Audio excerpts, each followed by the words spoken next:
Welcome to the English with Kirsty podcast from www.englishwithkirsty.com. Here I'll be sharing with you tips, information and other learning resources so that you can improve your business English.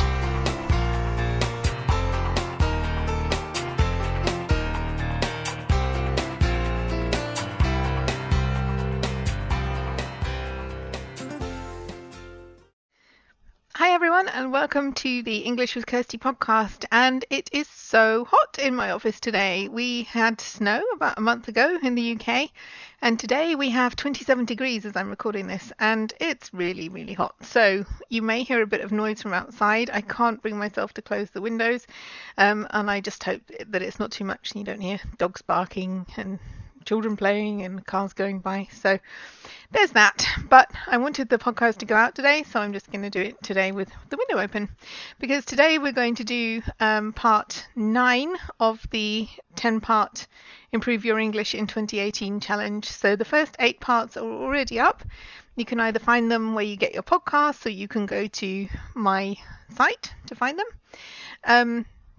We're doing them alternate weeks, so we started at the beginning of this year and then we've been doing them every other week and something else in between, but we've been going through, because improving your English this year isn't just something you say you want to do in January and then forget about it. It's something that goes on through the year, so that's why I'm making it last a really long time, because I think it's important that we don't just have this whole bunch of stuff at the beginning of January about making improvements and doing things differently and then forget about it as soon as January is over. So that's why this has been going on for a while. Also, I had 10 different topics to look at. And today we're looking at vocabulary. So I just wanted to look at this because people say, that they want to improve their vocabulary, and there are so many good ways to do that. Like, reading will improve your vocabulary, speaking more will, listening will, writing will if you're looking up new words. But vocabulary is important because it gives you more tools in your toolbox when it comes to expressing yourself and getting your ideas across in English. So the more words you know, the more good and relevant words you know, which is something we're going to come on to in a minute, the easier it will be for you. And I definitely find that as a language learner. Like with German, I don't think we ever stop learning, and I will never be at the point where I've learned everything, because you never know everything about your own native language. But certainly now with German, I can enjoy the language because I can go and have dinner with someone, talk to them, or conduct a meeting in German, and I'm not constantly looking for the right word. And it takes time to get there, and it takes work to get there. It's not just, you can't just absorb a dictionary or something and then know all the words. You have to put the work in, but there are ways to make it easier, which is what I'm going to come on to in a second. And the rewards of doing that are really worth it, I would say. As somebody who has learned a language, I've started several, but I'm really focused on one. When you get to the point where you can really use all those new words, it's definitely worth the time and effort you put in. And I think there are some really bad practices for learning new words, and I'll talk a bit about those as well. But there are also some good ways. I wouldn't say shortcuts, but they're things that can make sure you make the most of the time that you put in and that you have the most benefit from it, because you're not wasting time learning things that you don't need or that are out of date or that kind of thing. So we've got 10 points to go through. So point 1 is think about which words you really want to learn. So if you're reading a book, for example, don't write down everything you don't know. Think about which things are useful, what's likely to come up again, what sounds like it's something that you will need in future conversations or if you're writing. So focus on the things that will be most useful, and if it helps, then put a limit on that. So if you're reading a book, then choose, if you're reading for an hour, choose 10 words or something, or even less. Because if you learn a few words properly, it's better than having a massive list that you're never going to look at again. I took down so many vocabulary lists when I was doing classes, but I don't think I ever looked at them again, maybe shortly before the next lesson. I did go back and look through them, but I didn't study them as much as when I put the words into my active learning list. I had a system, mine was a spreadsheet, but you can use anything. You can use an app or cards or a book or something. And I chose the most relevant things from there and then I learn them. And that is the best way. So be choosy. Don't think that you have to learn every single word that you don't know. Number 2, decide on a system and stick to it, because I have students and some of them are super organized. And you can have more than one system, that's fine. I've got one student who has an app that he uses for learning new words, and he has some cards that he's made with the new words that he wants to learn, so that's fine. He's got 2. I generally used 1. But find something that works for you and stick to it, because the worst thing that can happen is that you've got someone with they write down some new words on a bit of paper, and they've got a notebook, and they've also got some on their phone, and they've got an app, and then there's also something else, and it's such a mess, and they'll never learn that way. So you can have 1 or 2 systems, but don't try lots of different ways of learning vocabulary. Try to keep them all in the same place or a couple of places, because otherwise it will get really confusing. And I'm not going to tell you what that should be, because I don't know you. Everybody has a different way of learning. So maybe try some different things if you want, but find out what works for you in terms of learning and remembering new words, and then stick to that, or maybe one other thing if you want some variety. But don't try out loads of things and then find that nothing really works because you've got completely disorganized. Number 3 is don't overdo it. So we've already touched on this, but don't try to learn every new word. Don't look up every new word. If you really can't understand something, or if you're doing some kind of translation task, then you may need to do that. But usually if you understand the sentence, then there may be a couple of words you don't know. Even I find there's a couple of words I've never seen before. And if I'm genuinely interested in them, I will look them up, but it doesn't matter, that as long as you understand the main point of the text, then don't feel that you have to kind of look up every single word before you can move on to something else, especially if you're reading for pleasure. Number 4 is about revisiting the words, because if you want to remember words in the long term, it's not enough just to look at them. Because I remember doing an exercise when I was learning Turkish, and I got all of the words right that I was supposed to learn for that lesson, and then the next week I went back and the teacher didn't tell me, but we had the same test again, and I didn't do very well because I hadn't been looking at those words immediately before. I thought we were done with that and moving on to something else, and we weren't, and I didn't get them all right. I knew some of them, but there were gaps in my knowledge as well, because I do have quite a good memory for short-term things. I can go through something just before I need it, and that was really useful for exams. But long-term, it needs to be in your long-term memory, so it needs to be something that you're actively using and going back to, and it's not enough just to read it through once and think, yeah, I know that. So revisit things, and that's why it's good to learn things that are useful to you and that will come up again and again, because you'll have the opportunity to practice them rather than something really obscure that you'll never need again. Number 5, lists of the internet are useful, but don't trust them all. So I've seen some really good things, some resources that people have put together to help other learners, or that teachers have put together.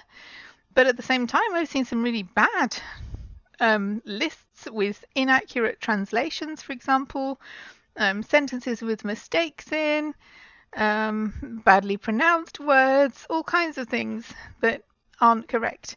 So yeah, use the resources that are available to you, but don't trust them 100%. And if you're not sure, maybe ask a friend, if you've got a teacher or a friend who's a native speaker, or a more advanced learner than you, to have a look at them and see what kind of resources you're looking at, because if they're not very good resources to start with, then that's going to affect your learning outcomes, because you're learning something that's wrong. So just be aware of that when you're looking at resources. And also sometimes things go out of date, so it might have been okay to use something 50 years ago, but it's not what people say now. So make sure it's up to date, and also make sure it's useful, because if you're using pre-generated lists of vocabulary, it's fine because you save yourself the trouble of finding all the words, for example, if they're pre-made flashcards. But if there are mistakes in them, then you're going to be copying those mistakes. So there's that to think about. And also don't assume that just because something is true, that it's something we use all the time, like some of the idioms that we have. I share them so people know what they mean, because it's not always obvious what they mean, but it's not the kind of thing that you would drop into conversation all the time. So you may think you're learning some really authentic language by learning lots of idioms and expressions, but if they're things that people don't say anymore, then you haven't really done yourself any favors.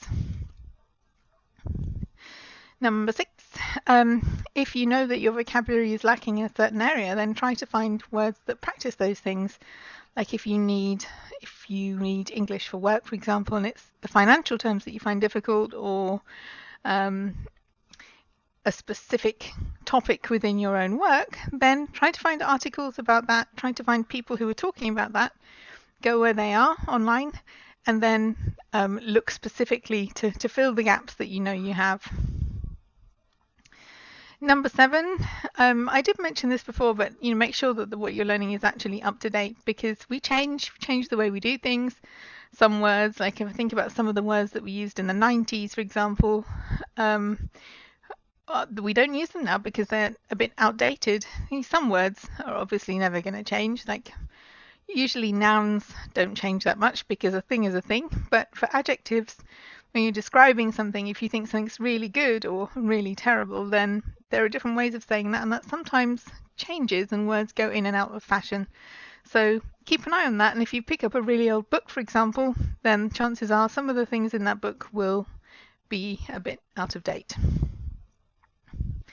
Number 8, try to write down the words in context, because it doesn't help if you just, for nouns it's not such a big deal. A dog is a dog, a kettle is a kettle.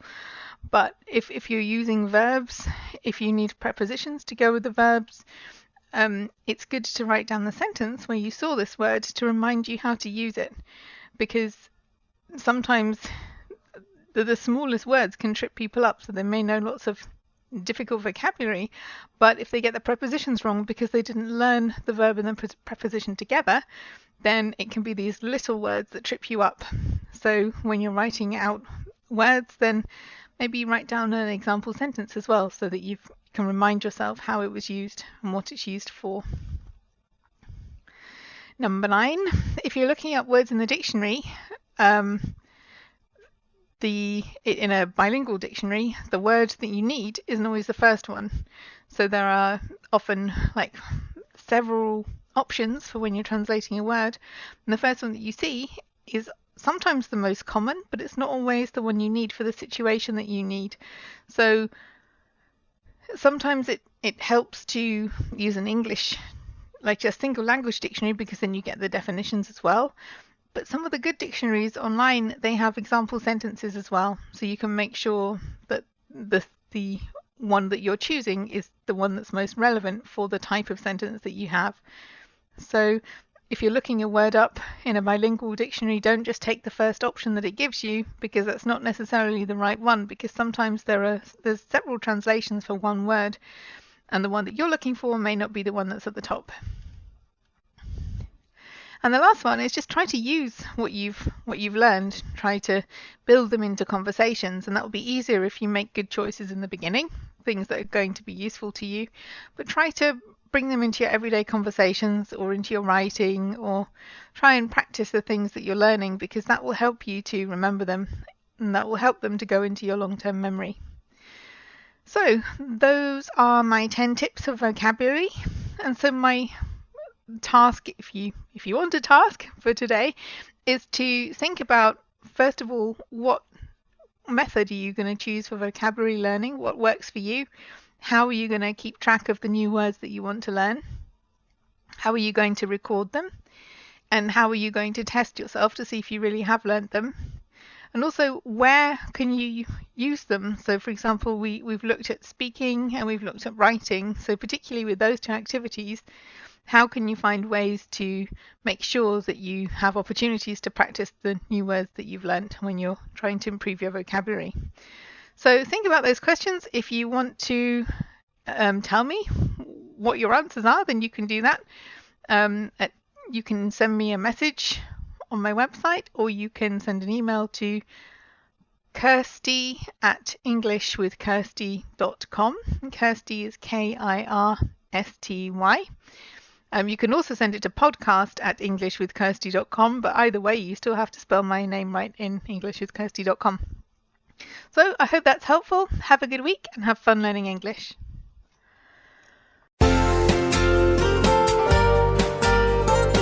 I hope you enjoyed this episode of the English with Kirsty podcast. If you have any questions or comments, my email address is kirsty@englishwithkirsty.com, or you can go to www.englishwithkirsty.com/podcast, where you'll find information about the individual episodes.